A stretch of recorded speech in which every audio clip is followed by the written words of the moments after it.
আসসালামু আলাইকুম ওয়া রাহমাতুল্লাহি ওয়া বারাকাতুহু। আলহামদুলিল্লাহ আলহামদুলিল্লাহি কাফা ওয়া সালামুন আলা ইবাদিহিল্লাযীনা ইসতাফা। আম্মা বা'দ, ফাআউযু বিল্লাহি মিনাশ শাইতানির রাজীম। বিসমিল্লাহির রাহমানির রহিম। ওয়ালাকাদ নাসারাকুমুল্লাহু বিবাদরিন ওয়া আনতুম আযিল্লাহ ফাত্তাকুল্লাহা লাআল্লাকুম তাশকুরুন। قال النبي صلى الله عليه وسلم: الجهاد ماض منذ إلى يوم القيامة. صلى الله على سيدنا ومولانا محمد وعلى آله وأصحابه وبارك وسلم.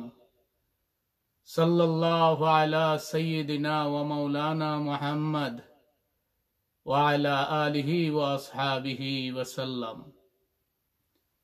بلغ العلا بكماله كشف الدجى بجماله حسنت جميع خصاله صلوا عليه وآله. দূরের এবং কাছের যে যেখান থেকে আমার লাইভ ইসলামিক প্রোগ্রামটি দেখছেন, আপনাদের সবাইকে জানাই আন্তরিক মোবারকবাদ, অভিনন্দন। প্রোগ্রামের শুরুতে মহান আল্লাহ সুবহানাহু ওয়া তাআলার দরবারে অসংখ্য অগণিত শুকরিয়া জানাই, যিনি আমাদেরকে এই দুর্যোগময় পরিস্থিতিতেও অনেক ভালো রেখেছেন, অনেক শান্তির সাথে সিয়াম সাধনা করার তৌফিক নসিব করেছেন। আলহামদুলিল্লাহ। অসংখ্য অগণিত দুরূদ ও সালাম পেশ করছি সরওয়ারে কায়নাত বিশ্বনবী মুহাম্মদুর রাসূলুল্লাহ সাল্লাল্লাহু আলাইহি ওয়াসাল্লামের উপর, যিনি এই ধরাধামে মানবতার শিক্ষক হিসাবে আবির্ভূত হয়েছিলেন। বন্ধুগণ, আপনারা অনেকেই ইতিমধ্যে আমার সাথে জয়েন করেছেন, অনেকেই কমেন্ট করা শুরু করেছেন। আমি অনুরোধ করব, লাইভটা অবশ্যই শেয়ার করবেন। আজকে একটা বিষয় নিয়ে আপনাদের মাঝে হাজির হয়েছি, আর সেই বিষয়টা হচ্ছে the significance of historical Badr day. ঐতিহাসিক বদরের যুদ্ধের তাৎপর্য এবং গুরুত্ব নিয়ে কিছু কথা বলতে চাই। এই যুদ্ধর ফলাফল কি হয়েছিল? বন্ধুগণ, আজকে যেহেতু 17ই রমাদান, 17th of রমজান, আপনারা জানেন ঐতিহাসিক বদরের যুদ্ধ হয়েছিল এই দিনে। রমজান মাসের 17 তারিখ পবিত্র জুমাবারে এই সংগ্রামটি হয়েছিল। বদরের যুদ্ধ মুসলমান এবং কাফেরদের মধ্যে ছিল সর্বপ্রথম ধর্মীয় যুদ্ধ। আজকে এ সম্পর্কে কথা বলবো বলেছিলাম, ঘন্টাখানেক সময় আপনাদের সাথে থাকব। আপনারা অবশ্যই আমার সাথে থাকবেন। বিষয়ভিত্তিক কোনো প্রশ্ন থাকলে প্রশ্ন করতে পারেন, অথবা আপনারা আপনাদের কোনো মন্তব্য শেয়ার করতে চাইলে অবশ্যই শেয়ার করবেন। মাওলানা এম.এ. নূর সাহেব তিনি লিখেছেন, মাশাআল্লাহ। Thank you মাহতারাম। মুস্তাফাপুর দাখিল মাদ্রাসার রেসপেক্টেড প্রিন্সিপাল, তিনি প্রোগ্রাম দেখছেন, কমেন্ট করছেন, আরো অনেকেই প্রোগ্রাম দেখছেন। আজকে একটা লাইভ প্রোগ্রামে মুস্তাফাপুর দাখিল মাদ্রাসার প্রিন্সিপাল সাহেবকে নিয়ে এসেছিলাম।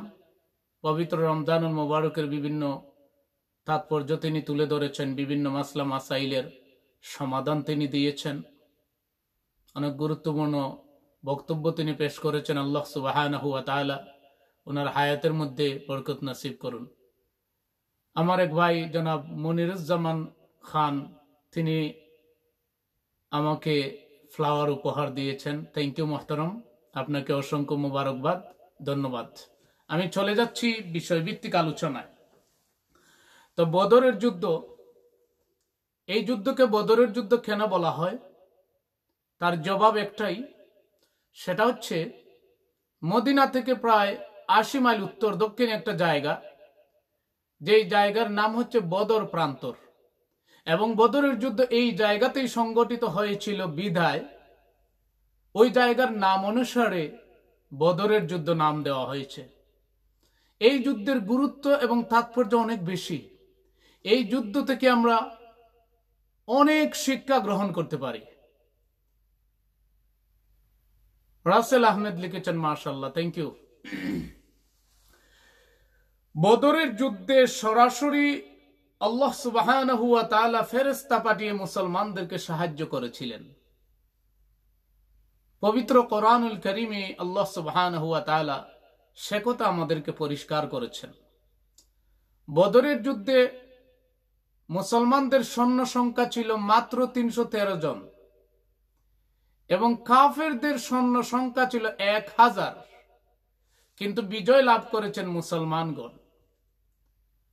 আল্লাহ সুবহানাহু ওয়া তাআলা বলেছেন, কাম মিন ফিআতিন কলিলাতিন গালাবাত ফিআতান কাসীরাতান বিইজনিল্লাহ। আল্লাহ পাক বলেছেন, এমন অনেক কম সংখ্যক মানুষকে বেশি সংখ্যক মানুষের উপর আমি আল্লাহ পাক বিজয় দিয়েছি। সুতরাং আমাদের ঈমান যদি খাঁটি হয়, আমাদের ঈমান যদি এখনো সাহাবায়ে কেরামদের মতো ঈমান যদি আমরা বুকে ধারণ করে চলতে পারি, সংখ্যা বড় কথা নয়। মুসলমানদের সংখ্যা কম হলেও আল্লাহ সুবহানাহু ওয়া তাআলা আমাদের ভাগ্যে বিজয় নসিব করবেন ইনশাআল্লাহ। আল্লাহ পাক বলেছেন, ওয়ালা তাহিনু ওয়ালা তাহজানু ওয়া আনতুমুল আ'লাউনা ইন কুনতুম মুমিনিন। চিন্তা করো না, ভয় করো না, don't fear, don't be grieved, don't be scared of. চিন্তা করো না, ভয় করো না। ওয়া আনতুমুল আ'লাউনা, ইউ মাস্ট বি উইনার। ইন কুনতুম মুমিনিন, ইফ ইউ আর বিলিভার্স। যদি তোমরা মুমিন হও, চিন্তার কারণ নাই, ভয়ের কারণ নাই। আমি আল্লাহ সুবহানাহু ওয়া তাআলা অবশ্যই তোমাদেরকে বিজয় দেব। সুবহানাল্লাহ। এমডি রাসেল আহমেদ ভাই লিখেছেন, আওয়াজ খুব ক্লিয়ার, আলহামদুলিল্লাহ, থ্যাংক ইউ ভাই রাসেল। তো এই যুদ্ধে মুসলমানদের সৈন্য সংখ্যা ছিল মাত্র ৩১৩ জন। সেনাপতি কে ছিলেন?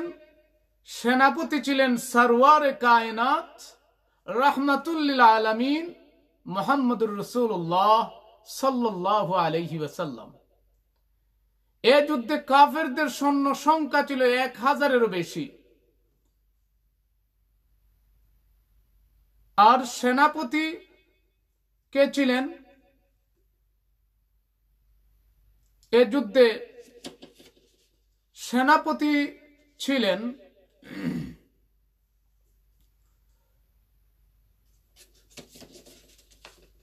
আবু জাহেল, আবুল আহাব, উতবা, সাইবা প্রমুখ। বন্ধুগণ, এই যুদ্ধে আল্লাহ সুবহানাহু ওয়া তাআলা ফেরেশতা পাঠিয়ে মুসলমানদেরকে সাহায্য করেছিলেন। কেন হয়েছিল এই যুদ্ধ? এটা আমাদের কাছে পরিষ্কার। এই সংগ্রাম হয়েছিল বিশ্বনবী মুহাম্মদুর রাসূলুল্লাহ সাল্লাল্লাহু আলাইহি ওয়াসাল্লামের হিজরতের পর। দ্বিতীয় হিজরিতে এই সংগ্রাম হয়েছিল। নবীজি মক্কা ছেড়ে মদিনায় হিজরত করলেন। মক্কাতে কাফের মুশরিকদের জ্বালা যন্ত্রণায় মক্কায় টিকে থাকা সম্ভব হয়নি। চলে গেলেন মদিনায়। সেখানে যাবার পরেও মক্কার কুরাইশ কাফের বাহিনী মুসলমানদেরকে বিভিন্নভাবে নির্যাতন শুরু করল। নবীকে যাতে মদিনা থেকে বের করে দেওয়া হয়, সেই জন্য মদিনাবাসীদের কাছে বিভিন্নভাবে চিঠি দেওয়া শুরু হলো, বিভিন্নভাবে সংবাদ দেওয়া হলো। কিন্তু মদিনাবাসী নবীকে তাদের প্রাণের চেয়ে মহব্বত করেছেন। তারা কিছুতেই এদের ষড়যন্ত্র মেনে নিতে চাইলেন না। বদরের যুদ্ধের অন্যতম কারণগুলির মধ্যে এটাও একটা প্রমাণ যে তারা মদিনাবাসীকে চাপ সৃষ্টি করলো যাতে মুহাম্মদ সাল্লাল্লাহু আলাইহি ওয়াসাল্লামকে মদিনা থেকে বের করে দেয়, কিন্তু মদিনাবাসীরা কশ্চিনকালেও তারা মেনে নিতে পারে নাই। বন্ধুগণ, আরেকটা কারণ হচ্ছে নবীজির অন্যতম একজন সাহাবী হযরত সাদ ইবনে মুআজ, তিনি তাওয়াফ করতে আসলেন। আবু জেহেল তাকে আক্রমণ করল, তাকে তাওয়াফ করতে বাধা দিল। সংবাদ চলে গেল নবী দুজাহান মুহাম্মদ সাল্লাল্লাহু আলাইহি ওয়াসাল্লামের কাছে। তিনি সহ্য করতে পারলেন না, কাফেরদের মোকাবেলায় জিহাদের ডাক দিলেন। এটাও বদরের যুদ্ধের অন্যতম একটি কারণ। আরেকটি কারণ হচ্ছে আল্লাহ সুবহানাহু ওয়া তাআলা চাইলেন মুসলমানদের ঈমান, বিশ্বাস এবং তাদের মহব্বত, ধৈর্য পরীক্ষা করতে। যখন কাফের মুশরিকরা বিভিন্নভাবে নির্যাতন শুরু করলো, আল্লাহ পাক ফরমান করলেন তাদের বিরুদ্ধে জিহাদ করো। বদরের যুদ্ধের অন্যতম কারণ হচ্ছে আল্লাহ সুবহানাহু ওয়া তাআলার আদেশ, কাফের মুশরিকদের মোকাবেলায় তোমাদেরকে সংগ্রাম করতে হবে।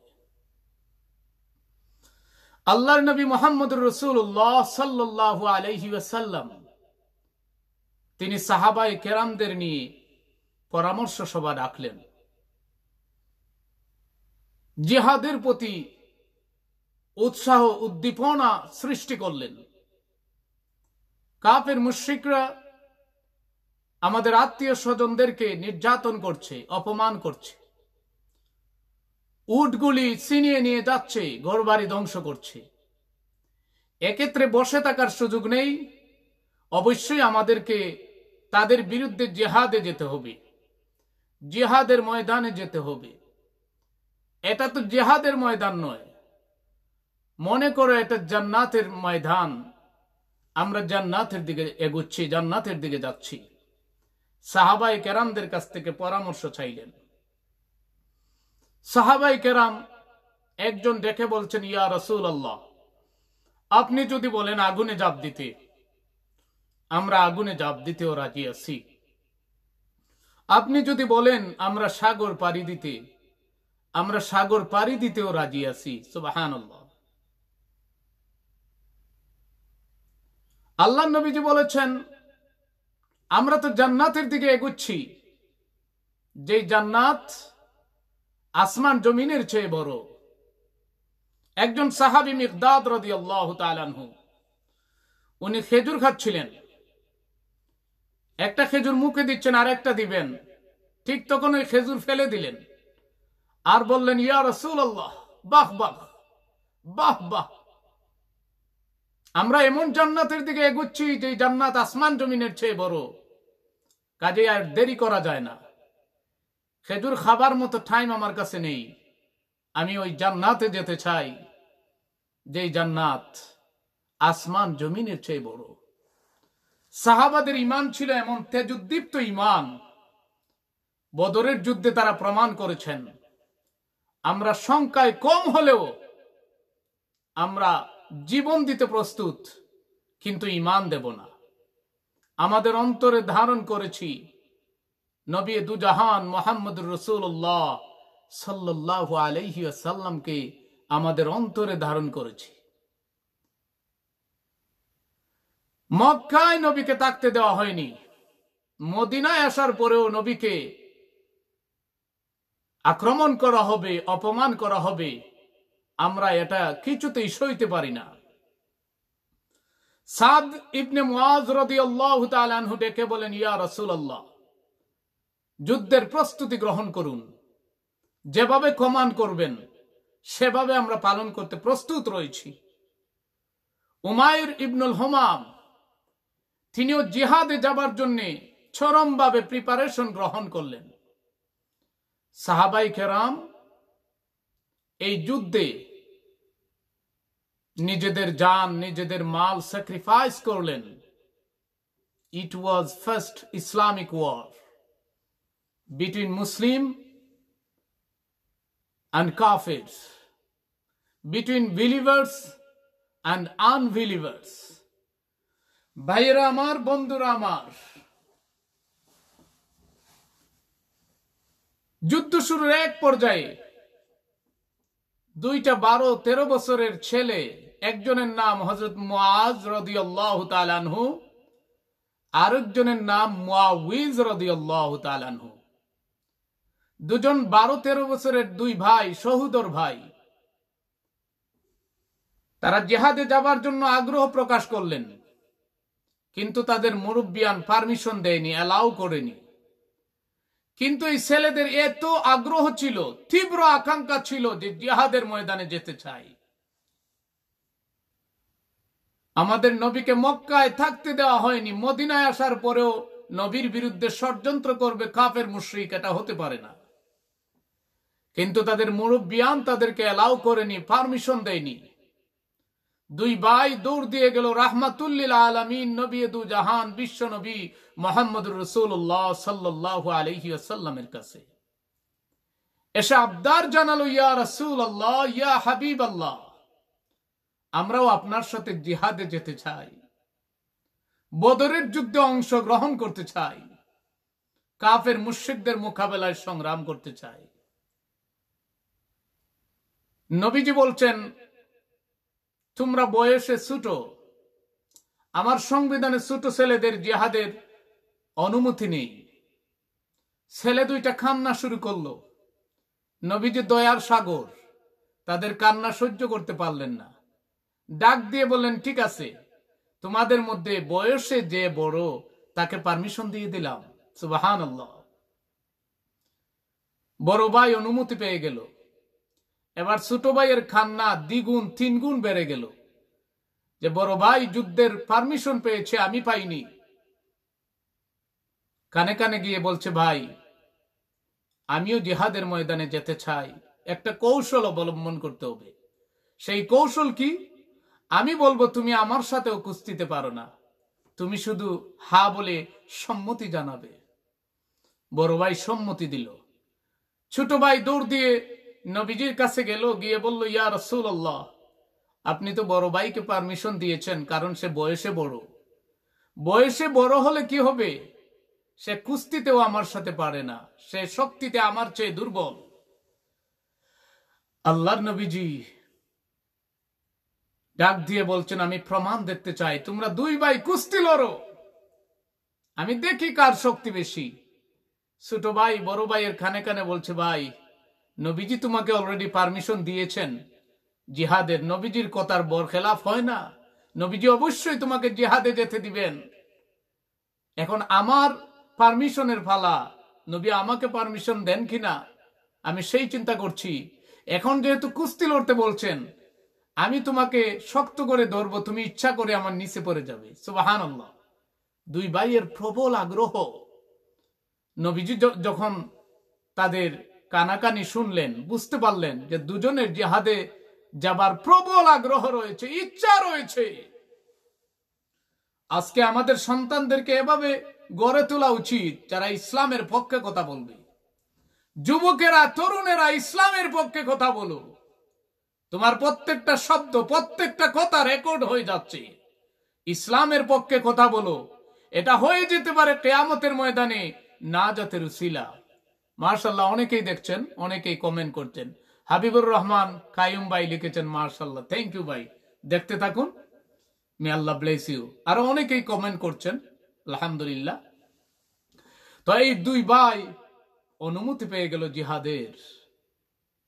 বড় আশ্চর্যের ব্যাপার। This is the wonderful matter.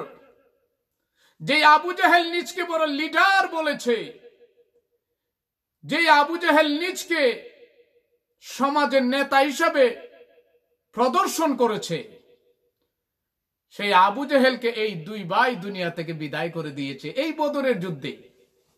বদরের যুদ্ধের ফলাফলের মধ্যে অন্যতম একটা ফলাফল, অহংকারী আবু জাহেল, যে আবু জাহেল নবীজির সাথে চরম বেয়াদবি করেছে, দুশ্মনী করেছে, ওই আবু জাহেলকে নাস্তানাবুদ করে দিয়েছে এই 12-13 বছরের দুই ভাই। সুবহানাল্লাহ। কাজেই আল্লাহ পাক যদি কারো উপর সন্তুষ্ট থাকেন, সে বয়সে ছোট নাকি বড় সেটা দেখার বিষয় নয়, তার ঈমান তাকে বিজয়ী করবে। ওয়ালা তাহিনু ওয়ালা তাহজানু ওয়া আনতুমুল আলাউনা ইন কুনতুম মুমিনিন। চিন্তা করো না, don't fear, don't worry, you must be winner if you are believers. মুমিন হলে বিজয় হবেই ইনশাআল্লাহ। বন্ধুগণ, আমি বলতে চাই,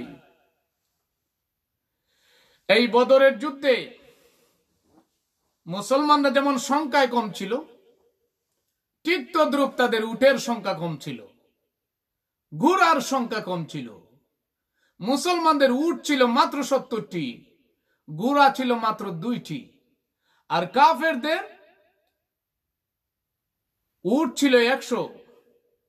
অসংখ্য উট ছিল, 100টি ঘোড়া ছিল, 600টি লৌহ বর্ম ছিল, এবং প্রতিদিন তারা 9 থেকে 10টি উট জবাই করে খেত। সংখ্যায় বেশি, কিন্তু বিজয় লাভ করেছেন মুসলমানগণ। এই মুসলমানদের ঈমান উদ্দীপ্ত ত্যাগ তিতিক্ষার মাধ্যমে মুসলমানগণ বিজয় ছিনিয়ে এনেছিলেন। 70 জন কাফিরকে দুনিয়া থেকে বিদায় করে দিয়েছিলেন, 70 জনকে বন্দী করে আনা হলো, আর মুসলমানদের মধ্যে মাত্র 14 জনকে শহীদ করা হলো। সুবহানাল্লাহ। আজ মুসলমানরা বিভিন্ন জায়গায় লাঞ্ছিত, অপমানিত, নির্যাতিত, নিপীড়িত। তার একটাই কারণ, আমরা সাহাবায়ে কেরামদের ইতিহাস ভুলে গেছি। আমাদের মুসলমানদের মধ্যে ইউনিটি নেই, একতা নেই। এক মুসলমান আহত হলে, অপমানিত হলে আরেক মুসলমান দূর থেকে দেখে কিলকিল করে হাসে। আজ আমরা সাহাবায়ে কেরামদের আদর্শ থেকে অনেক দূরে। We are staying very far away from the ideology of prophet Muhammad সাল্লাল্লাহু আলাইহি ওয়াসাল্লাম, from the best ideology of Prophet Muhammad and other prophets and messengers and Sahabai Kiram. এদের আদর্শ থেকে আমরা দূরে। আজও যদি তাদের মতো ঈমান আমরা অর্জন করতে পারি, ইনশাআল্লাহ আল্লাহ সুবহানাহু ওয়া তাআলা আমাদেরকে বিজয় দিবেন। আল্লাহ পাক বদরের যুদ্ধের কথা কোরআনুল কারীমে আলোচনা করেছেন। ওয়ালাকাদ নাসারাকুমুল্লাহু বিবাদরিন ওয়া আনতুম আযিল্লাহ ফাত্তাকুল্লাহা লাআল্লাকুম তাশকুরুন। আল্লাহ রাব্বুল আলামিন বদরের ময়দানে তোমাদেরকে সাহায্য করেছিলেন। ওয়া আনতুম আযিল্লাহ, তোমরা দুর্বিষহ অবস্থায় ছিলে, তোমরা সংখ্যায় কম ছিলে, তোমাদের ঘোড়া ছিল না, উট ছিল না, শক্তি সামর্থ্য ছিল না। কাফেরদের চেয়ে সৈন্য সংখ্যায় 3 গুণ কম, মানে 3 ভাগের 1 ভাগ ছিলে। এরপরেও আমি আল্লাহ সুবহানাহু ওয়া তাআলা তোমাদেরকে বিজয় দিয়েছি, সাহায্য করেছি। ফাত্তাকুল্লাহ, সুতরাং আমি আল্লাহকে ভয় করো। লাআল্লাকুম তাশকুরুন, যাতে করে তোমরা কৃতজ্ঞতার পথ অবলম্বন করতে পারো, যাতে করে তোমরা শুকরগুজার হতে পারো। ভাইয়েরা আমার, বন্ধুরা আমার,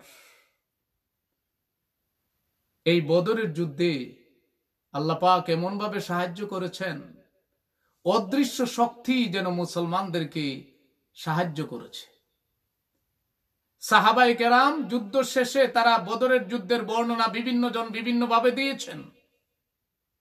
নবীজি বলেছেন, বদরের যুদ্ধে তোমরা কি কোনো আলামত পেয়েছো, ইঙ্গিত পেয়েছো?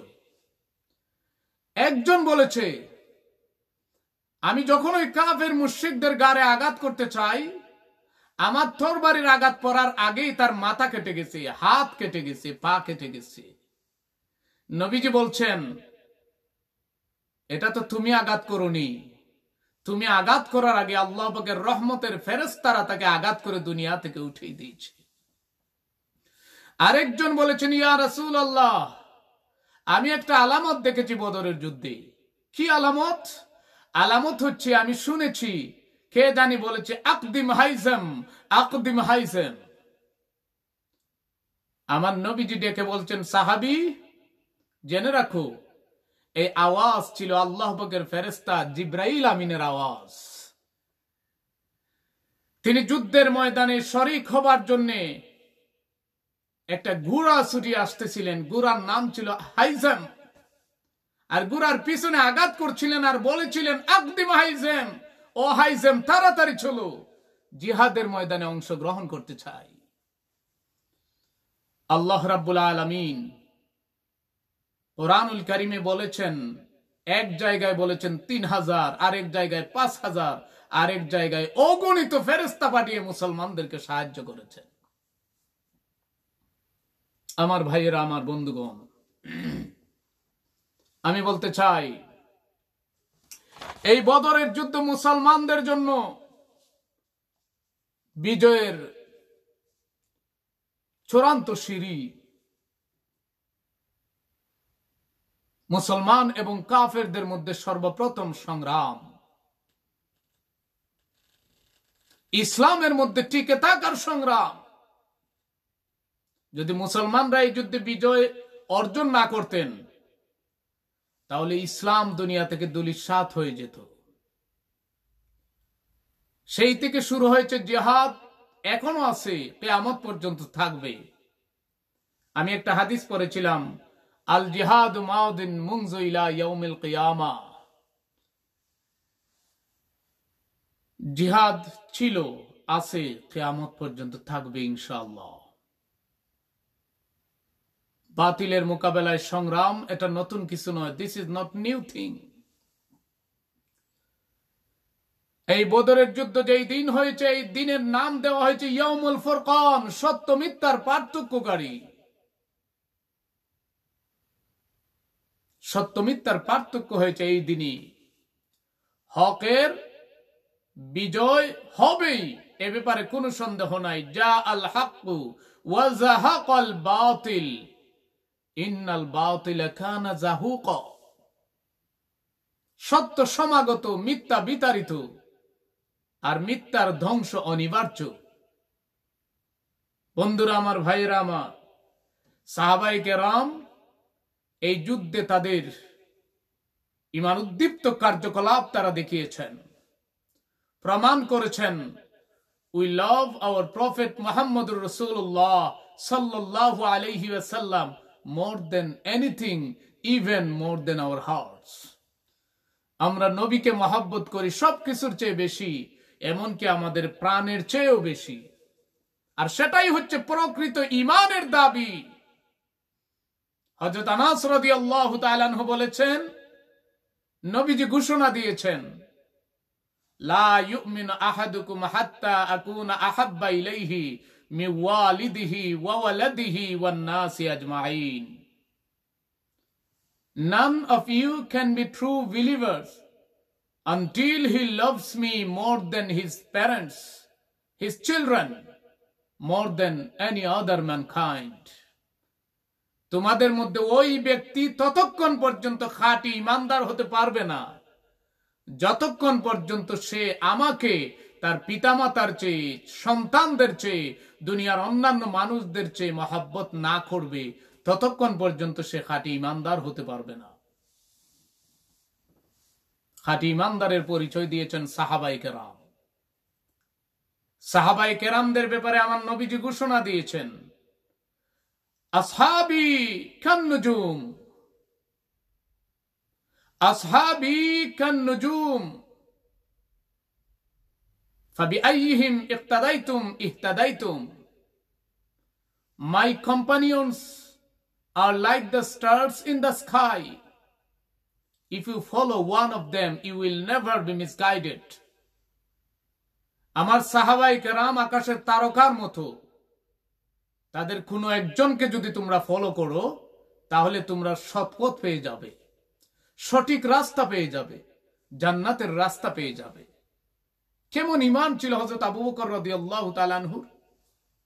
বদরের যুদ্ধে আবু বকর রাদিয়াল্লাহু তাআলা আনহু ছিলেন নবীজির পক্ষে, আর উনার এক সন্তান আব্দুর রহমান তিনি ছিলেন কাফেরদের পক্ষে। কারণ তখন আব্দুর রহমান মুসলমান হন নাই। বদরের যুদ্ধে আবু বকর রাদিয়াল্লাহু তাআলা আনহু নবীজির পক্ষে ছিলেন, ওনার সন্তান আব্দুর রহমান ছিলেন কাফেরদের পক্ষে। যখন মুসলমানদের বিজয় হলো, কিছুদিন পরে আব্দুর রহমান মুসলমান হয়ে গেলেন। একদিন বাপ পুত বসে কথা বলছেন, আব্দুর রহমান এক সময় ডেকে বলছেন, আব্বা, বদরের যুদ্ধে আপনি আমার বিরুদ্ধে ছিলেন, আপনাকে অনেক চান্সে পেয়েছি, অনেক সুযোগ পেয়েছি, আমি চাইলে আপনার মাথা কেটে ফেলতে পারতাম, কিন্তু বাবা হিসাবে আপনাকে খাতির করেছি। জবাবে আবু বকর রাদিয়াল্লাহু তাআলা আনহু কি বলেছেন জানেন? আবু বকর রাদিয়াল্লাহু তাআলা আনহু বলেছেন, প্রিয় পুত্র, তুমি তো বাবা হিসাবে আমাকে খাতির করেছ, কিন্তু আমি যদি সুযোগে পেতাম আমি তোমাকে সন্তান হিসাবে খাতির করতাম না। দয়াল নবীজির মহব্বতে, দয়াল নবীজির প্রেম অন্তরে ধারণ করে আমি যদি সুযোগ পেতাম আমি সাথে সাথে তোমার মাথা শরীর থেকে আলাদা করে দিতাম। এটা হচ্ছে নবীজির মহব্বত। নবীর মহব্বত থাকবে সবার উপরে, পিতামাতার চেয়ে বেশি, সন্তানদের চেয়ে বেশি, দুনিয়ার অন্যান্য মানুষদের চেয়ে বেশি। ভাইয়েরা আমার, বন্ধুরা আমার, এই বদরের যুদ্ধে প্রায় 26 জন লিডার, বড় বড় নেতা নেত্রী যারা ছিলেন, তাদেরকে নিহত করা হলো। তারপরে দুর্গন্ধময় জায়গায় তাদেরকে দাফন করা হলো। আল্লাহর নবীজি তাদেরকে টার্গেট করে বলেছিলেন, কোথায় তোমাদের শক্তি সামর্থ্য, কোথায় তোমাদের বাহাদুরি? সব তোমাদের ধ্বংস হয়ে গিয়েছে। কাজের শক্তি সামর্থ্য বাহাদুরি আল্লাহর জন্য কিছুই না। আমরা যদি খাঁটি ইমানদার হতে পারি, আমরা যদি দয়াল নবীজির আদর্শ আমাদের ব্যক্তিগত জীবনে, পারিবারিক জীবনে, সামাজিক জীবনে বাস্তবায়ন করতে পারি, এখনো কোন কাফের মুশরিক আমাদের পশম আলাদা করতে পারবে না ইনশাআল্লাহ। আল্লাহ নবীজি বলেছেন, ইয়া আইয়ুহান নাস জাহিদু ফি সাবিলিল্লাহি বিআমওয়ালিকুম ওয়া আনফুসিকুম ওয়া আলসিনাতিকুম। হে দুনিয়ার মানুষেরা, আল্লাহর রাস্তায় জিহাদ করো, তোমাদের সম্পদ দিয়ে, তোমাদের জান দিয়ে, তোমাদের জবান দিয়ে। তিনটা জিনিস দিয়ে আমরা আল্লাহর রাস্তায় জিহাদ করব। এক হচ্ছে সম্পদ, আরেক হচ্ছে জবান, আরেক হচ্ছে জান। জবান দিয়ে কথা বলবো, হক কথা বলা সবচেয়ে বড় জিহাদ।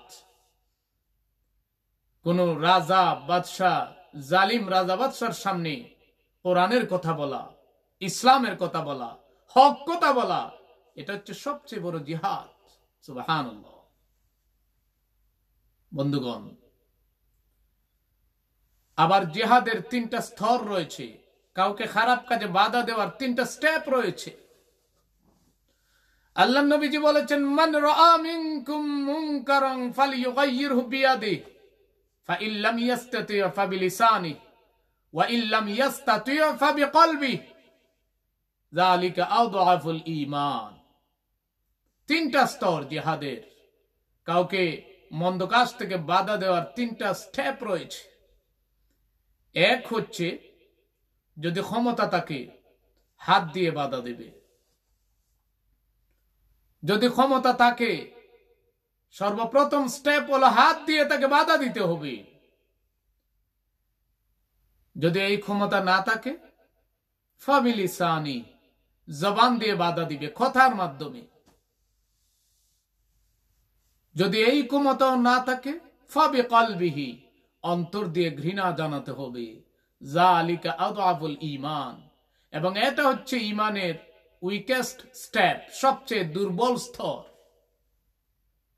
বন্ধুরা আমার, ভাইয়েরা আমার, আজকে আমরা এমন একটা পর্যায়ে পৌঁছে গিয়েছি, বদরের যুদ্ধ থেকে যেই লেসন নেওয়ার কথা সেই লেসন আমরা নিচ্ছি না, সেই শিক্ষা আমরা গ্রহণ করছি না। কাউকে বাধা দেওয়ার 3টা স্টেপ, এর মধ্যে কোনো একটাও আমাদের মধ্যে নেই। আমরা কেমন মুসলমান? আমরা কিভাবে আশিকে রাসূল দাবি করি? এমনকি কেউ যদি খারাপ কাজে বাধা দেয়, যে বাধা দিল তার জন্য মুসিবত আসে, বিপদ আসে, আসবেই, এটাই স্বাভাবিক। নবীগণ যখন খারাপ কাজে বাধা দিয়েছেন, বিপদ এসেছে, মুসিবত এসেছে, পরীক্ষা এসেছে, কাউকে আগুনে জাপ দিতে হয়েছে, কাউকে নদীতে জাপ দিতে হয়েছে, কাউকে পাথরের আঘাত খেতে হয়েছে, লাঞ্ছিত হয়েছেন, অপমানিত হয়েছেন। নবীগণ, রাসূলগণ, যাদের কোনো অপরাধ নেই, ভুল নেই, গুনাহ নেই, আমরা তো কিছুই না। আমাদের জন্য বিপদ আসবে, মুসিবত আসবে। আপনি হক কথা বলে দেখুন, কোরআন হাদিসের কথা বলুন, আপনারও বিপদ আসবে, মুসিবত আসবে। আপনাকে শহীদ করা হবে, ফাঁসি কাস্টে ঝুলানো হবে। এরপরেও হক কথা বলা থেকে পিছপা হওয়া যাবে না। নবীজির সামনে কত রকমের প্ররোচনা এসেছে। কেউ বলেছেন, আব্দুল্লাহর ছেলে মুহাম্মদ, তুমি কি চাও আমাদের কাছে? What's your demand? তুমি যদি সুন্দরী নারী চাও, আমরা তোমাকে সুন্দরী নারীর ব্যবস্থা করে দেব, যাকে তুমি বিয়ে করবে।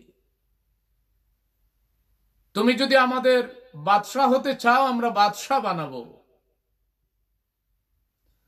তুমি যদি সম্পত্তি চাও, আমরা সম্পদ দিয়ে তোমাকে ভরপুর করে দেব।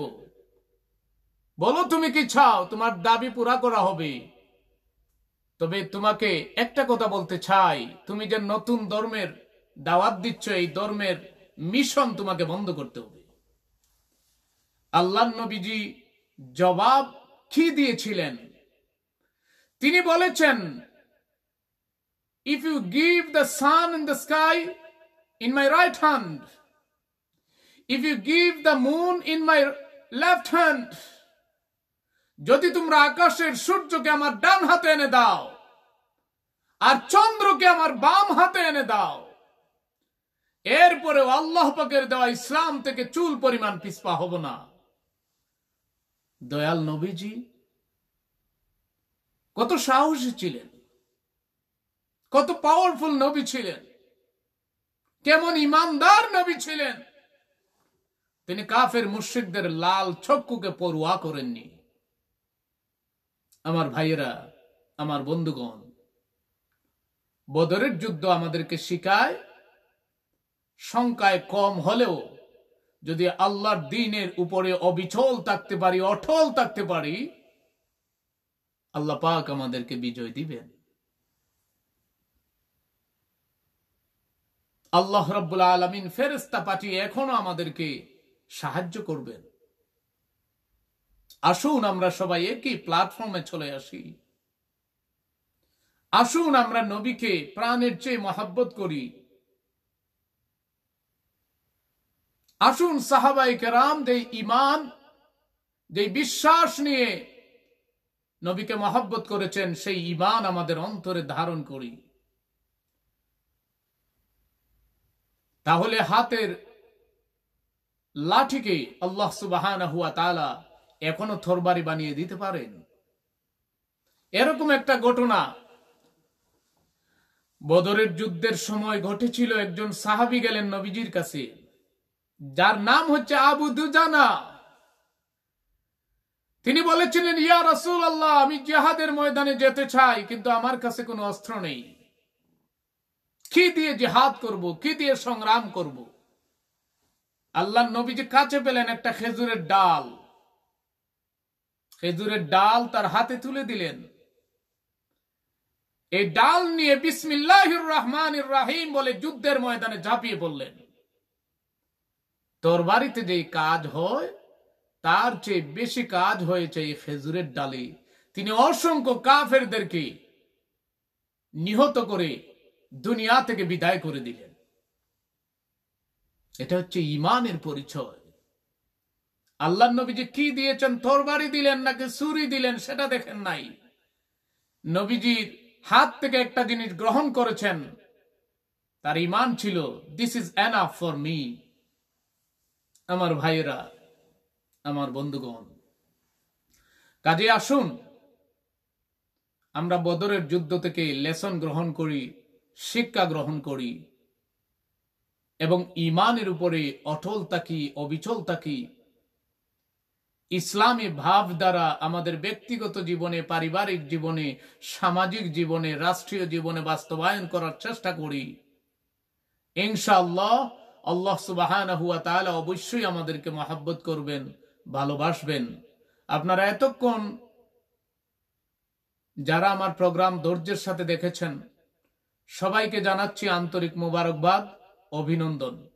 সবাই ভালো থাকুন, সুখে থাকুন, শান্তিতে থাকুন। পবিত্র মাহে রমজানের শুভেচ্ছা জানাচ্ছি।